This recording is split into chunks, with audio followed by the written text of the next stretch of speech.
India ഇന്ന് 80ാമത്തെ സ്വാതന്ത്ര്യദിനം ആഘോഷിക്കുകയാണ്.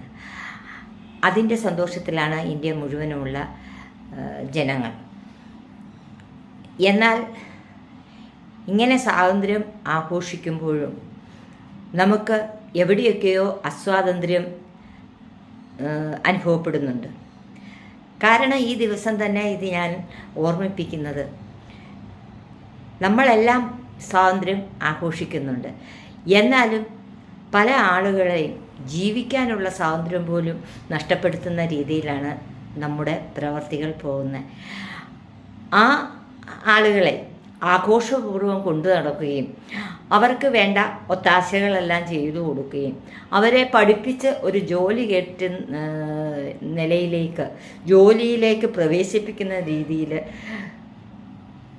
പെരുമാറുകയും ഒക്കെ ചെയ്യുമ്പോൾ എവിടെയാണ് സ്വാതന്ത്ര്യം? ജനിക്കുന്ന കുട്ടികളെ ഉപേക്ഷിക്കുന്നതിന് വേണ്ടി ജനലിൽ കൂടി വലിച്ചെറിയുകയും ക്ലോസറ്റിൻ്റെ സിങ്കിൽ ഇടുകയും ഒക്കെ ചെയ്യുന്ന നാടാണ്. സ്ത്രീകൾക്ക് സ്വാതന്ത്ര്യം എന്ന് പറയുന്നത് അഭിപ്രായ സ്വാതന്ത്ര്യമാണ് ഏറ്റവും കൂടുതൽ വേണ്ടിയത്. ഇന്ന് വനിതകൾ വിവാഹം കഴിച്ച് മറ്റൊരു കുടുംബത്തിൽ ചെയ്യുമ്പോൾ അവർക്ക് വേണ്ടത്ര സ്വാതന്ത്ര്യം കിട്ടുന്നുണ്ടെന്ന് നമുക്ക് പറയാൻ കഴിയുകയില്ല. ചില ആളുകൾ നല്ല സ്വാതന്ത്ര്യം അതേപോലെ സ്വന്തം വീട് പോലെ കഴിയുന്നു. എങ്കിലും ഒരുപറ്റം പെൺകുട്ടികൾ വീടിനുള്ളിൽ വീർപ്പ് മുട്ടി കഴിയുന്ന കാലമാണ് ഇപ്പോഴും. ആത്മഹത്യയിലേക്ക് പോകേണ്ട കാലമാണ്.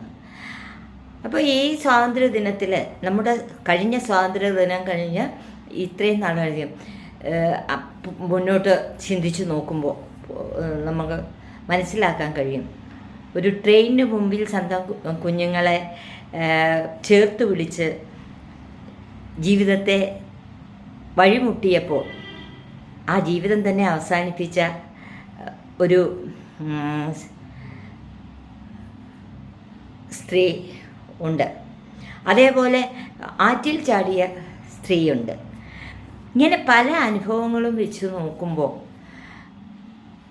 നമുക്കെവിടെ സ്വാതന്ത്ര്യം കിട്ടിയിരിക്കുന്നു? നമ്മൾ ഇനിയും മുന്നോട്ട് സഞ്ചരിക്കേണ്ടതില്ലേ? അതേപോലെ വിഷം കൊടുത്തും കുടുംബത്തിലെ എല്ലാ അംഗങ്ങളെയും കൊല്ലുകയും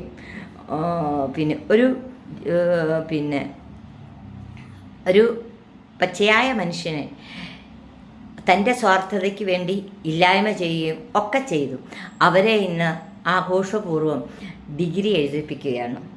അവരെ പഠിപ്പിച്ച് ഒരാൾ തൂക്കുകയർ പ്രതീക്ഷിക്കുന്നു എന്ന് പറയുന്നു. എന്തിനാ അവർക്ക് ഡിഗ്രി? അവർക്ക് ജോലി കൊടുക്കാനും. ഈ നിയമവ്യവസ്ഥ തന്നെ മാറണം. എന്നാലേ നമുക്ക് സ്വാതന്ത്ര്യം കിട്ടിയെന്ന് നമുക്ക് പറയാൻ സാധിക്കുകയുള്ളൂ. അതുകൊണ്ട് ഞാൻ എന്തുകൊണ്ടോ ഈ സ്വാതന്ത്ര്യ ദിനത്തിൽ അതെല്ലാം മനസ്സിൽ കൂടി കടന്നു പോയതുകൊണ്ടാണ് ഇത് വീഡിയോ ചെയ്യുന്നത്. അതാരെയും ചോദ്യം ചെയ്യാനോ ഒന്നുമല്ല. മനസ്സിൻ്റെ ഉണ്ടായ അഭിപ്രായം അത് ഞാൻ തുറന്നു പറയുകയാണ്. ഇതിലോളം നല്ല ഒരു അവസരം വേറെ ഇല്ല എന്ന് കരുതി. അത് ഒന്നുകൂടി നമ്മുടെ നിയമവ്യവസ്ഥയിൽ നല്ല രീതിയിൽ ചിന്തിച്ചു നോക്കി മാറ്റം വരുത്തിയാൽ ഈ കുറ്റകൃത്യങ്ങളൊന്നും ഉണ്ടാകത്തില്ല. എല്ലാവർക്കും അവരവരുടേതായ സ്വാതന്ത്ര്യത്തോടെ ജീവിക്കാനും സാധിക്കും. ഒന്നുകൂടി പുനർചിന്തനം നടത്തി നല്ല ഒരു നിയമവ്യവസ്ഥയിലേക്ക് പോകുന്നതിന് ഈ വേളയിൽ എല്ലാവരും ചിന്തിക്കണം എന്നാണ് എനിക്ക് പറയാനുള്ളത്. Have A nice day. Thank you.